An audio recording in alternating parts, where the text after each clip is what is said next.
Hi, welcome back to the Weekly Pause. This week we're taking a closer look at common humanity and what that is.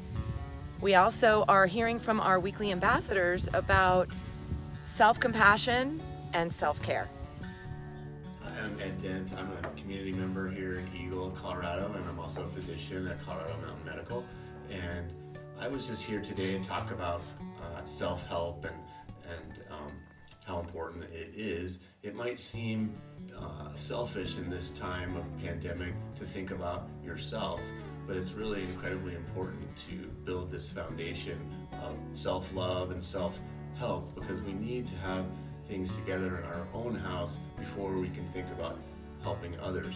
A good example is that us healthcare workers don protective equipment before we can safely help others.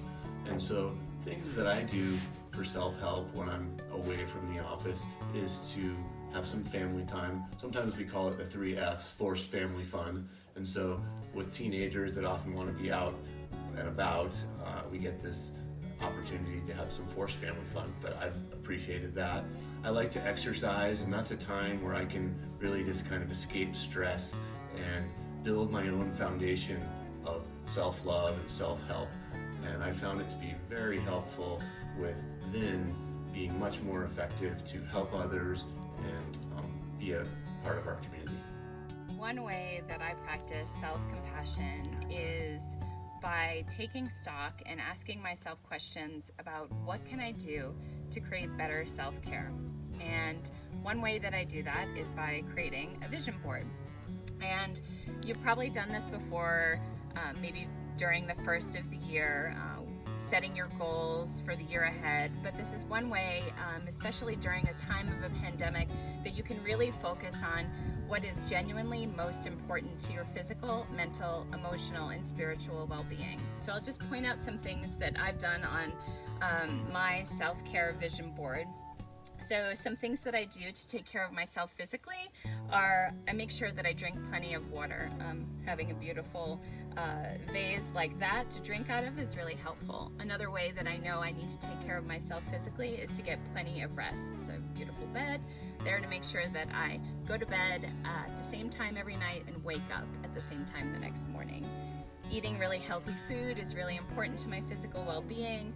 Getting out into nature, of course, is incredibly important.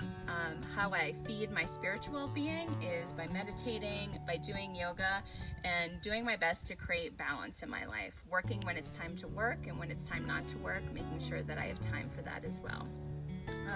Some other ways that I emotionally take care of myself is being around my dog. The love from an animal can feed you in so many different kinds of ways. I also love to paint. I'm by no means an artist that is making any money, but it sure does relieve a lot of stress, and it brings me a lot of joy. And sometimes people might think that self-care is selfish, but it's exactly the exact opposite. So when you can care for yourself and you can fill your own cup, you are better equipped to take care of others. So give it a shot.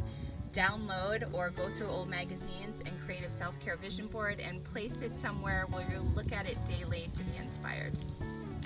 Thanks, Amy and Ed, for wrapping up the Weekly Pause for us and giving us a couple of different ways to look at self-compassion and self-care. Thanks for joining us.